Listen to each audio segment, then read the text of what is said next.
following presentation was part of a forum entitled Impacts of Gas Drilling with High-Volume Hydrofracking. The forum was held at the high school auditorium in Trumansburg, New York on December 8, 2010, and sponsored by the following organizations: the Ulysses Gas Drilling Advisory Board, the Coalition to Protect New York, and the Committee to Preserve the Finger Lakes.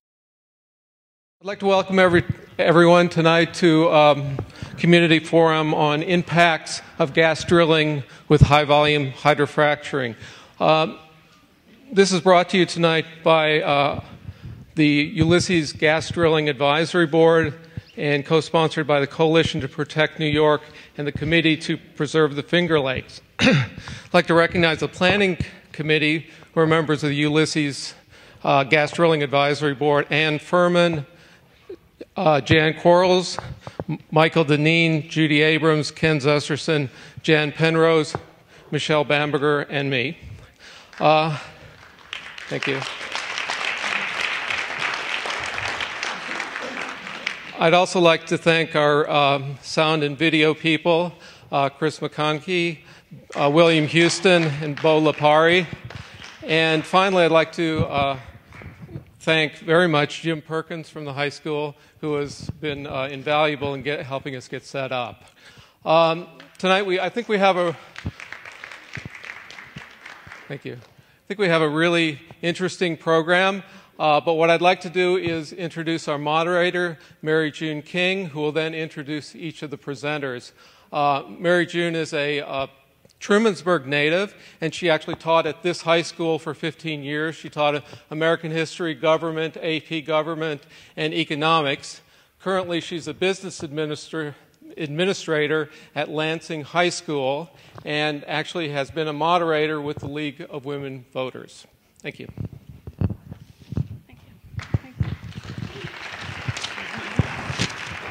Thank you, everyone, for being here tonight, and thank you to the Ulysses Gas Drilling Advisory Board for pulling all of this together. I'll get this connected so I can just talk and look at my notes. There are petitions out front. If you didn't get to see them and you haven't signed any yet, these are petitions from concerned citizens.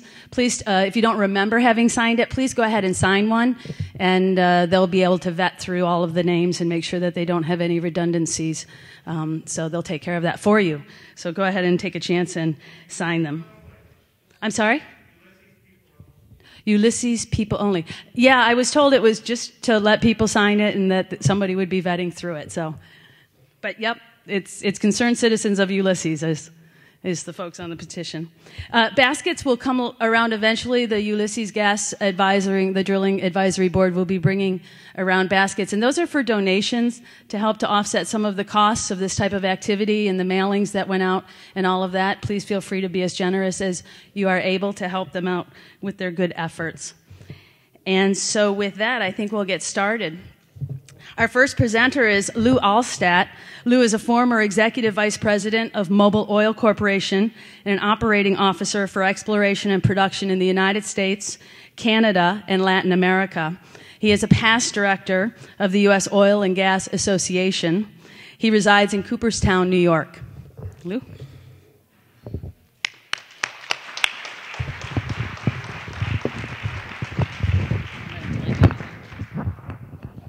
Thank you.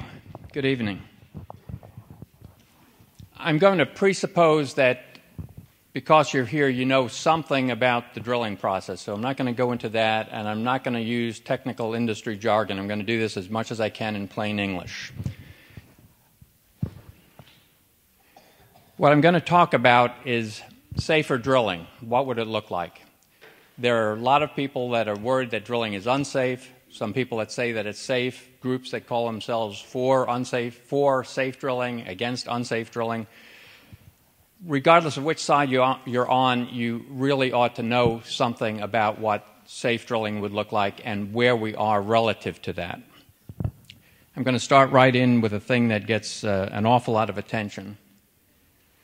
Fracking fluid. You've heard about some of the components of fracking fluid and what it may cause, what problems there may be. To make drilling a lot safer, you could have a better fracking fluid, one that would not have toxins, carcinogens, wouldn't contain things that are prohibited in other industrial processes, and wouldn't require special exemptions. I'm going to move fairly quickly, and we can go back to questions at the end. Another thing that would help would be to have an identifying marker in fracking fluid. You may immediately think, well, that would help me if something got into my well, and it would. But the reason I put it up here is because the drilling company is going to pay a lot more attention if he knows that his fluid can be identified and traced back to his operation. So it's a way to help him take more care. Seismic is what gives the driller a picture of what's down under the earth, particularly the area that he wants to frack. The fracking process is not just once. These wells have rapid declines in the pressure, rapid declines in production. So by the end of the first year, you might only have 70% of what you had on day one, and then it will tail off for several years and then pretty much drop off.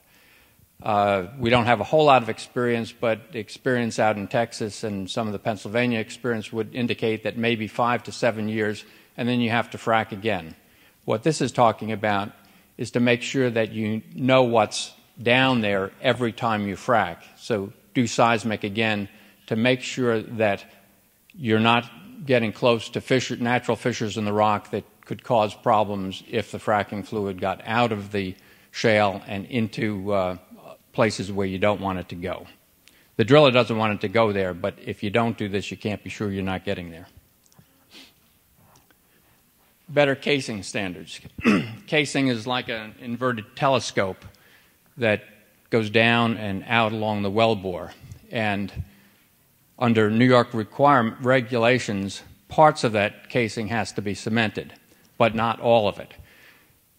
There really ought to be much tighter casing requirements that require cementing the entire casing all the way out. The cement is what helps prevent anything from coming up outside of the wellbore, outside of the steel, and possibly getting to our aquifers or groundwater. Contingency plans. They ought to be in place before you start. Everybody saw what happened to BP, and they're try this, try that, try something else to get things under control without having a real clear plan before they started. You need a plan.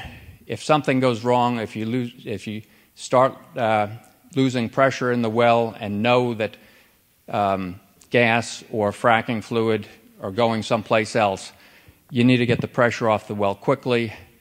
Things you might do, relief wells, flare, but there are other things too, and that all has to be thought out ahead of time. Subsidence checks. It's not unusual in drilling to have the surface subside when you take a lot of material out from down below.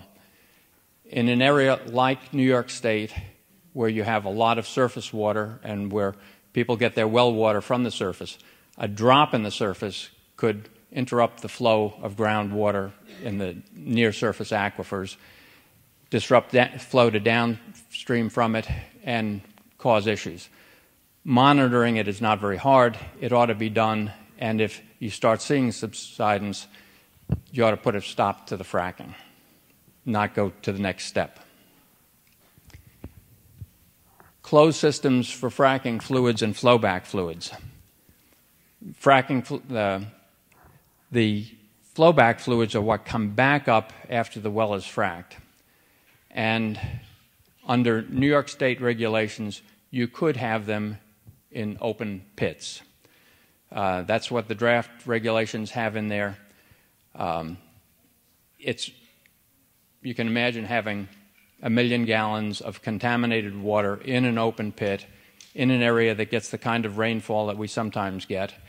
Out in open areas subject to wildlife stumbling in, breaking the plastic liners of the ponds. They're trying to beef up those liners, but still an open pit is not a good idea. It ought to be in enclosed steel tanks a closed system so that it can't be exposed to the atmosphere.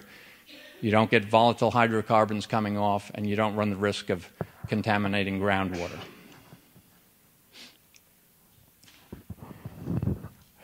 One of the things that can be done to reduce the total amount of activity, particularly trucking, is to reprocess as much of the fluids on site as possible. It reduces the amount of water that would be used. Some of the chemicals can be recycled, and just doing that would decrease the road use, the hazards that occur when vehicles carrying hazardous materials on roads can roll over, have collisions, have spills, and if that happens with hazardous materials, you're almost certainly going to get pollution of your groundwater. The other thing that should be considered are systems that use a lot less water and a lot less total volume. It's possible to frack using propane. It's also possible to frack using nitrogen. Both of those systems use far less water and would have far fewer trucks and allows a lot more of that recycling. They still have fairly noxious chemicals in the mix, but the system itself is not like the slickwater fracking system. And there probably will be other systems coming along. Companies are working on it. Whoever comes up with a system that's a lot better than what's out there now is going to make a lot of money. So sooner or later, we'll probably see something like that. Treating the flowback fluids. Again, the fluids that come back up after the well is fracked. You really need a plan to do this and a contract with a treatment plant that can handle it before you frack. There's nothing in the New York regs that requires that at this point. It could sit in those ponds, surface impoundment areas for a long time before it goes. The plants that are in New York State that have handled small volumes of fracking fluids, flowback fluids, from vertical wells are basically sewage treatment plants. There are no plants in New York State that are dedicated to handling this kind of material. And if you have full-fledged development of gas in New York State, you're going to have a lot of this material that has to be treated. In the West, Texas, Oklahoma, places like that, there are thousands of injection wells where this material can be taken and injected deep into the earth. There are only 4 in New York State, and no new ones are being permitted. The EPA controls that, and they're not allowing new ones in New York State because of our geology and the natural fissures that are down there, and they don't think it's safe to be pumping this material down and storing it.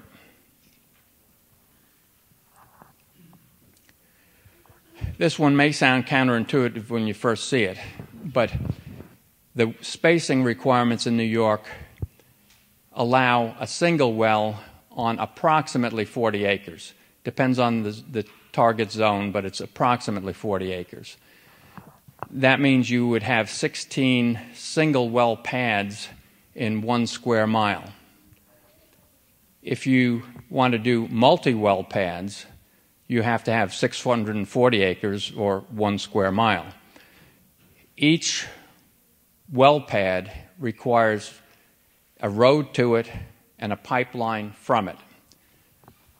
So if you do single well pads, you can end up with as many as 16 pads, 16 roads, 16 pipelines in a square mile. If you do a multi-well pad where you can drill several wells from the same pad that isn't much bigger than a single well pad, you only have one road to it, one pipeline out, and you have all of the activity concentrated in one place where it's a lot easier to manage it and a lot easier to inspect it, and a lot less surface disruption. Setbacks are the distances that this activity could be conducted from critical places: homes, wells, municipal water sources, schools, hospitals, nursing homes, things like that. The draft regulations in New York State right now have very small distances. The thing that first got me interested in this, after all, I came out of the industry. When I first heard about it, it sounded like a pretty good idea. But the thing that got me worried about it was when I heard that in New York State, you could drill a well and have all of the activity associated with that well just beyond 150 feet from a municipal water source. And then I started looking at other things. And the distances are ridiculously small. Hopefully they'll change them, but the document that they're working on right now is really, really short distances, far too close to the nursing home where your parents might be, the school where your kids might be, or your drinking water. Let me go back. There's one other thing on, on this topic. New York and Pennsylvania are the only states that I know of that do not allow local governments to have some input on the siting of wells. In Texas, in most other states, there's a state agency that issues a permit for a well and a spacing unit for that well. But where the well gets drilled, where the pad is located, where the roads and the pipelines are, get a lot of local input. In New York State, we don't have that. The state does it, and that's it.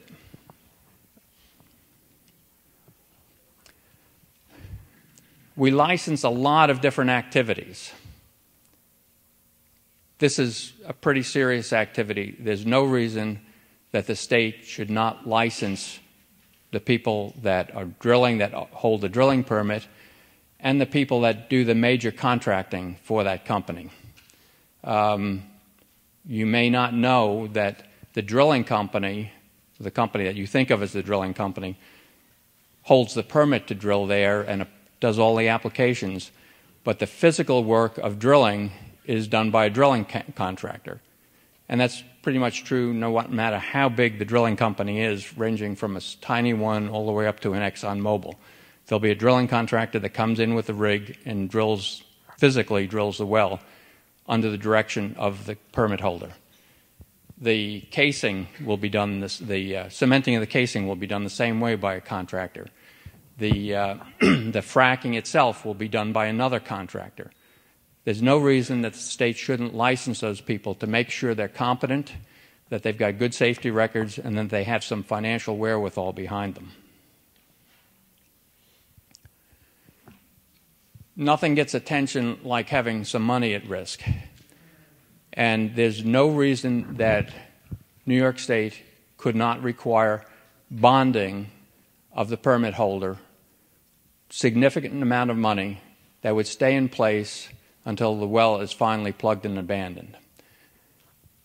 There's also no reason that we can't have a cleanup fund that the driller would contribute, possibly as revenue comes in from the well, but to build up a standby fund held someplace, hopefully not touchable for other uses, that would be available if there is a need to clean up beyond what the individual driller can handle or his bond can handle. The DEC staff was small before the recent cuts. You hear numbers like 18 people for all of this activity.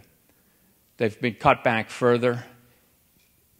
If drilling really gets started here, you need a lot more people to look over the permits, to make sure that everything is in order before the drilling starts, and to be out there on the site at all critical points along the way, from when they spud the well, when they start drilling, to when they put the casing in and cement the casing, to when they're fracking, to when they're doing the initial productions. All of those things need to be monitored carefully, and DEC just doesn't have people to do it. New York, Pennsylvania, and the offshore federal areas are the only places in the U.S. where the same agency is responsible for raising revenue from this activity and protecting the environment. We saw what happened with BP in the Gulf of Mexico with that system. Shortly after the BP blowout, there was a gas blowout in Pennsylvania. Smaller scale, but basically the same thing. The blowout preventer didn't work. It blew for about 16 hours. Some of the flowback that came out of that blowout got into the river. Again, same entity trying to raise the revenue for Pennsylvania and protect the environment, and protecting the environment got short shrift on it. We've got the same problem in New York. It would make a lot more sense to separate it, have different entities, different state agencies responsible for the permitting and collecting revenue, and also protecting a separate agency protecting the environment. Other states have it. It doesn't work perfectly, but it's a lot better than what we've got. This is not to scale, but it's to give you an idea of where we are right now. If an ideal safety level is someplace up at the top, the best companies, and sometimes it's one company doing one thing very well, another company doing something else very well, are somewhat below that level. And those best companies usually work to try to get better. Current regulations in New York, if I had more space, I would have put them down further. But they're not very good. The worst companies aren't even meeting those. They're skirting by the edges, or they will try to skirt by the edges. And they can, because we really don't have enough people out there going around to enforce the regulations. It's something like speeding. We all know that the speed limit's 65. We go over it, most of us do, because we know that we're not going to get caught every time we do. With an activity like this, you have to make it a lot closer to being caught anytime somebody breaks the regulations.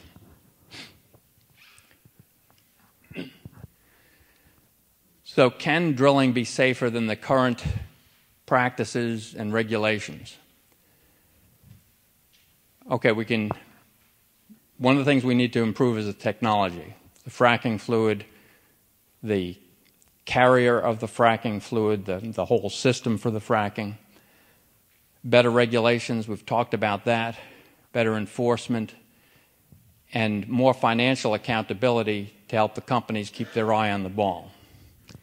Can we make it safe enough? I'm going to leave that to you to think about after you've heard this and after you've heard the other presentations. So with that, thank you, and I will take questions.